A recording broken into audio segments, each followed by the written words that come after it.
तो ये बात तो हम सबको पता थी कि यूनाइटेड हारी है मैच, और ट्रांसफ़र रूमर्स आएंगे, हमारे कुछ प्लेयर्स जो कि अभी क्लब में खेल रहे हैं उनके बारे में ट्रांसफ़र रूमर आएगा, और ऑब्वियसली यार ऑब्वियसली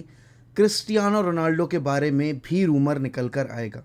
बट उस सब पर जाने से पहले मैं आपको बता दूं that this video is sponsored by one football application, and as you all know that season has kicked in, the live matches are going on, and the transfer market is still active. So if you are looking for an app that keeps you up to date with every bit of detail regarding any transfer news, or if you want to follow the live commentary, if you want to watch the live stream of the games, then OneFootball provides you that perfect platform as well. So without wasting any time, head over to the link given in description and download the app now. तो भाई परसों हारती है Manchester United Brentford के against, और हमारे literally कच्चे फाड़ दिए जाते हैं फील्ड के ऊपर। टेन हैग ने काफ़ी एग्रेसिव प्रेस कॉन्फ्रेंस दी आकर, उसमें उन्होंने डिमांड किया कि मुझे ज़्यादा प्लेयर्स से चाहिए, मतलब ज़्यादा से ज़्यादा प्लेयर्स चाहिए हैं, और अगर मेरे बस की बात होती तो मैं 11 के 11 प्लेयर आज सब्स्टिट्यूट कर चुका होता हाफ टाइम पर ही। बट इस सब के बाद यूनाइटेड मार्केट में क्या करेगी ये आपको नहीं पता, ये मुझे नहीं पता, लेकिन मीडिया बखूबी तौर पर जानती है कि उनको क्या काम करना है, और उन्होंने एक बार फिर से वो सीढ़ी यूज़ की जिसकी बदौलत वो यूनाइटेड की इस बुरी हालत में और ज़्यादा व्यूज़ और ज़्यादा पैसे खींच सकते हैं, और वो है रोनाल्डो और मैनचेस्टर यूनाइटेड के बारे में नेगेटिव रिपोर्ट करना। कल शाम में स्काई स्पोर्ट्स न्यूज़, जी हाँ भाई, स्काई स्पोर्ट्स न्यूज़ ने ये न्यूज़ ब्रेक कर दी कि यूनाइटेड रोनाल्डो का कॉन्ट्रैक्ट टर्मिनेट करना चाहती है। क्यों? क्योंकि जो यूनाइटेड का सीनियर ग्रुप है, ठीक है ना, जो सीनियर लोग हैं यूनाइटेड में काम कर रहे हैं, उनको लगता है कि रोनाल्डो के रहने से क्लब के ड्रेसिंग रूम में एक नेगेटिव इम्पैक्ट जा रहा है, और एरिक टेन हैग का ये जो नया टेन्योर शुरू हुआ है उसमें रोनाल्डो अड़चने पैदा कर रहे हैं। रोनाल्डो का कॉन्ट्रैक्ट यूनाइटेड कभी टर्मिनेट नहीं करेगी। उसके पीछे दो बहुत बड़े रीज़न हैं। एक तो जो फाइनेंशियल रीज़न, सबसे पहला इंपॉर्टेंट रीज़न जो रोनाल्डो लेकर आते हैं, मार्केट वैल्यू अपनी, उसके साथ साथ जो अटेंशन लेकर आते हैं वो आपके स्पॉन्सरशिप्स की और बाकी लोगों की, जहां से आप पैसा जनरेट करते हो, वो बहुत बड़ा नुकसान होगा अगर यूनाइटेड ने रोनाल्डो को जाने दिया। दूसरी तौर पर अगर मैं बात करूं एक ऐसी समर मार्केट में जहां आप कोई भी बड़ा नाम पुल कर लेकर नहीं आ पाए, और आपके पास इकलौता एक ऐसा प्लेयर है जो कि वर्ल्ड फुटबॉल में अभी भी इस एज पर भी धमा चौकड़ी मचा रहा है, तो आप उसको कैसे जाने दोगे? तो यहाँ पर जो भी लोग ये समझ रहे हैं कि यूनाइटेड और रोनाल्डो का जो किस्सा है वो इतनी आसानी से ख़त्म हो जाएगा, वो नहीं होने वाला। आपको और मुझे बाहर बैठकर लग रहा है कि सिचुएशन काफ़ी टॉक्सिक है, रोनाल्डो ने हाथ नहीं मिलाया एरिक टेन हैग से, वो बिना हाथ मिलाए चले गए, बट कोई भी इस बात को समझने को तैयार नहीं है कि this team is not about Ronaldo, this club is not about Erik ten Hag and Ronaldo, this club is about the fan base, this club is about the finances, and this club is about the entire team, और उस team का हिस्सा है Eric ten हैग और Cristiano Ronaldo. और यहाँ पर बहुत नॉर्मल सी चीज़ है गेम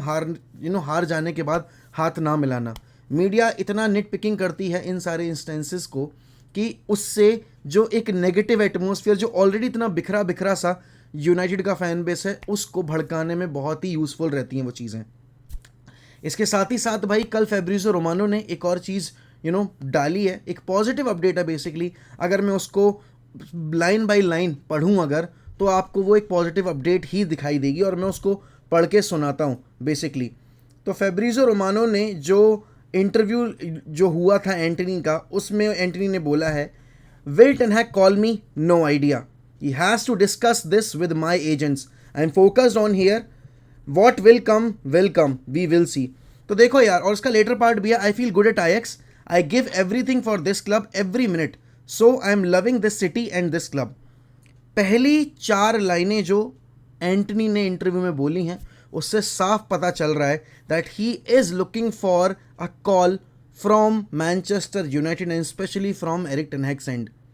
अब यहाँ पर एंटनी के केस में हाथ पीछे खींचे हैं। क्यों? क्योंकि यूनाइटेड उतना पैसा खर्च नहीं करना चाहती जितना आयक्स डिमांड कर रही है। लेकिन अगर आप एक तरफ फ्रेंकी डियोंग की डील से हाथ धो बैठे रहे हो, ठीक है ना, और यहाँ पर इस पॉइंट ऑफ टाइम पर मेरा जो अजम्पशन है वो यही है कि यूनाइटेड फ्रेंकी डियोंग को लेकर नहीं आ पाएगी। तो यहाँ पर अगर मैं एंटनी की डील के लिए अब अगर पुश करूंगा तो उससे क्या होगा, एक तो मेरे पास मल्टीपल ऑप्शन होंगे राइट विंग के तौर पर, प्लस जो आपको नेसेसिटी है एक अपग्रेड की हर एक एरिया में, उसकी शुरुआत आप एंटनी की डील से करोगे। उसके साथ ही साथ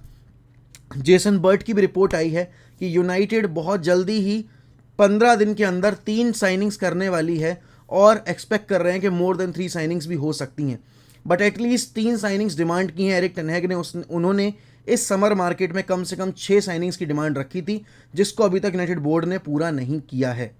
यहाँ पर एक बात जो देखने वाली है कि आखिर ये न्यूज़ निकलकर तब आई है जब आपने कल अपने पूरे गेम में बिल्डअप फेज़ में बहुत बार पोजीशन लूज़ होता देखा और फाइनल थर्ड में आपकी जो प्रोडक्टिविटी थी वो ना के बराबर थी। एंटनी आपको वो चीज़ प्रोवाइड करते हैं आकर।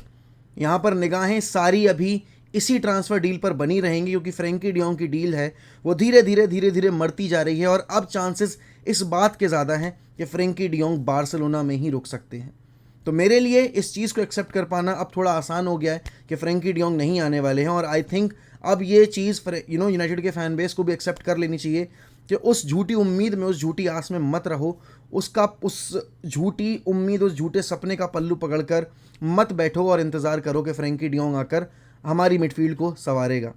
यहाँ पर एक और अपडेट आई है भाई जेरार्ड रोमेरो की, और उन्होंने बोला है, अब यहाँ पर ये चीज़ मैं रिपोर्ट नहीं कर रहा, ये चीज़ भाई आपके बार्सिलोना फैन बेस के सबसे रिलायबल जर्नलिस्ट ने ही ये चीज़ रिपोर्ट की है कि Barcelona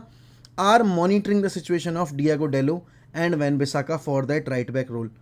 out of all these names, ठीक है ना, ये 2 नेम भी डिस्कस किए जा रहे हैं बार्सिलोना के अंदर। अब यहाँ पर यूनाइटेड के पास भाई ये एक ऐसा मौका है जहाँ पर शायद वो ये सोच रहे हों कि what if one of these people goes to Barcelona. देखो वैन-बिसाका तो नहीं जाएगा, बेसिकली अगर वो गए तो डेलो के लिए भले ही आ जाए, ठीक है ना, लेकिन अभी पता है यूनाइटेड का बोर्ड इतना ज़्यादा सहमा हुआ है कि वो हर एक प्लेयर बेचने से पहले 10 बार सोच रहे हैं, और वो डिएगो डेलो को बेचने से पहले तो 50 बार सोचेंगे, क्योंकि उनके पास राइट बैक के तौर पर कोई प्लेयर है नहीं। अब अगर यहाँ पर मुझे एक साइड पिक करनी हो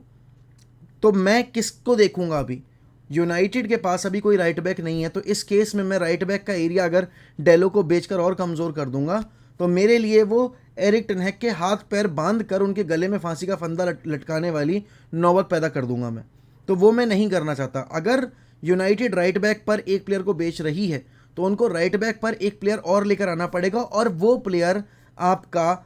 डेलो के ऊपर एक अपग्रेड होना चाहिए। अब यहाँ पर कुछ टाइम पहले एक रिपोर्ट और ब्रेक हुई थी कि हम काइल वॉकर पीटर्स का नाम डिस्कस कर रहे हैं अंदर ही अंदर, मैक्स एरन्स का नाम भी डिस्कस कर रहे हैं अंदर ही अंदर, और सर्जिनो डेस्ट का भी नाम यहाँ पर डिस्कस किया जा रहा है। अब एक पॉसिबिलिटी ये हो सकती है कि हो सकता है डिएगो डेलो बार्सिलोना चले जाएं और सर्जिनो डेस्ट यूनाइटेड आ जाए, क्योंकि ये एक जो स्वैप ऑफर है वो यहाँ पे प्रेजेंट किया जा सकता है, और इस केस में आई थिंक एरिक टेन हैग को भी थोड़ा एक कॉन्फिडेंस मिलेगा, क्योंकि सर्जिनो डेस्ट पहले एरिक टेन हैग के अंडर खेल चुके हैं। तो यहाँ पर भाई ये जो एक अपॉर्चुनिटी मिलने वाली है, इस अपॉर्चुनिटी पे रिएक्ट कैसे करेगी यूनाइटेड, और क्या वाकई में बार्सिलोना कंसिडर कर रही है डिएगो डेलो या वैन-बिसाका में से किसी एक को, वो क्लैरिटी हमें बीते दिनों में, अभी आने वाले दिनों में पता चल जाएगी। लेकिन यहाँ पर जो रोनाल्डो की सिचुएशन क्रिएट अननेसेसरी करने की कोशिश की थी स्काई स्पोर्ट्स ने, वो बाद में चलकर स्काई स्पोर्ट्स ने खुद ही वो न्यूज़ और वो ट्वीट डिलीट कर दिया। और एक और चीज़ हुई कल कि भाई जो मैच था उसके बाद प्लेयर्स को कल रेस्ट मिलना था, लेकिन एरिक टेन हैग ने इतनी भरी धूप में उनको 13.5 किलोमीटर दौड़ाया है भाई, 13.5 किलोमीटर की लंबी दौड़ लगवाई है और सबको मेहनत करवाई है, क्योंकि एरिक टेन हैग बहुत नाखुश थे। और आई थिंक इन प्लेयर्स को वापस से जगाने का यही एक तरीका है, क्योंकि इन प्लेयर्स की कान पर जूं नहीं रेंगती है। ये वो चिकने घड़े हैं जिन पर आप जितना पानी डालोगे उतना पानी ढरकता चला जाता है, और ये इन पर कोई असर नहीं होगा। तो इनको सीधा करने का एक तरीका यही है कि इनसे मेहनत करवाई जाए, पिच के ऊपर इनको बताया जाए कि भाई तुम इस लायक नहीं हो कि तुमको ये लग्जरी मिले, तुमको छुट्टी मिले, तुमको जो एक्स्ट्रा डेज मिलते हैं वीकली काम ना करने के, वो तुमको दिए जाएं। क्योंकि अगर तुम इतना मोटा पैसा कमा रहे हो, अगर तुम इतना ज़्यादा लग्जरी वाली लाइफ जी रहे हो, तो उस तरह का परफॉर्मेंस तुम्हें पिच पर डिलीवर करके देना पड़ेगा। यहाँ पर बहुत सारे प्लेयर्स के ऊपर बहुत ज़्यादा वर्क करने की ज़रूरत है, और सबसे ज़्यादा वर्क करने की ज़रूरत है ब्रूनो फर्नांडिस के ऊपर। ब्रूनो फर्नांडिस अभी भी उसी एक जोन में अपने हैं जहाँ he is trying to be too risky और जहाँ पर वो ये चाह रहे हैं कि जो भी पास वो निकालें वो सीधा फाइनल थर्ड में एक असिस्ट के तौर पर निकले, जो भी शूट वो लें वो एक गोल के तौर पर निकले। बट ना ही ब्रूनो फर्नांडिस ना पहली वाली चीज़ कर पा रहे हैं कि फाइनल थर्ड में एक डिसेंट पास निकाल पा रहे हैं, और गोल्स की उम्मीद तो ब्रूनो फर्नांडिस से अभी दूर दूर तक नहीं दिख रही, क्योंकि उनको जो ओपन चांसेस भी मिलते हैं उनको भी वो छक्का मारकर बाहर पहुंचा देते हैं स्टेडियम से। तो यहाँ पर यूनाइटेड के लिए सरदर्दी बहुत ज़्यादा है, साइनिंग्स का प्रेशर अब बोर्ड के ऊपर बहुत ज़्यादा है, क्योंकि जब आपका मैनेजर पब्लिकली आकर आपको ये बोल देना कि these players are not good enough और मुझे ज़्यादा प्लेयर्स की दरकार है, तो भाई अगर आपने अब डिलीवर नहीं किया तो ये बाहर बैठी जनता और ये जो सन की आप गंजा लेकर आए हो ये आपको छोड़ के जा भी सकता है। बिकॉज सबको पता है, और कल ये जेसन बर्ट ने भी रिपोर्ट किया था और ये बाकी चीज़ें भी रिपोर्ट हुई थी कि एरिक टेन हैग के उस कॉन्ट्रैक्ट में क्लॉज भी है कि अगर एरिक टेन हैग को नहीं अपने मन मुताबिक काम करने दिया जाएगा तो he can walk away from Manchester United and he can walk away from this job of his. तो यहाँ पर भाई देखो, यूनाइटेड को पता है, यूनाइटेड के बोर्ड को पता है कि वो इतना बड़ा रिस्क नहीं ले सकते, और अब वो जैसे ना तैसे करके साइनिंग्स लाने की कोशिश करेंगे, क्योंकि क्रिस स्मिथ ने भी मोराटा वाली न्यूज़ डाली है। कल एलेक्स क्रुक, एक हाईली अनरिलायबल सोर्स, ये बोल रहे हैं कि before the Liverpool game Frankie de Jong will be a United player. निहायती चूतिया बकवास है वो, इससे ज़्यादा कुछ भी नहीं है। But guys, we have started our journey towards 30 के। अगर आपको आज की वीडियो पसंद आई हो, अगर आपको आज जो मैंने अपना ओपिनियन दिया है वो थोड़ा रिलेटेबल लगा हो, तो वीडियो को लाइक करना मत भूलिएगा, कमेंट करना मत भूलिएगा, एंड मोस्ट इंपॉर्टेंटली सब्सक्राइब करना मत भूलिएगा, बेल आइकन दबाना मत भूलिएगा। और कमेंट और लाइक ज़्यादा करिए, क्योंकि उससे एल्गोरिदम में हेल्प होती है, और जितने ज़्यादा कमेंट होंगे उतना ज़्यादा आप अपने फेलो रेड डेविल से, अपने फेलो फुटबॉल फैन से इंडियन कम्युनिटी में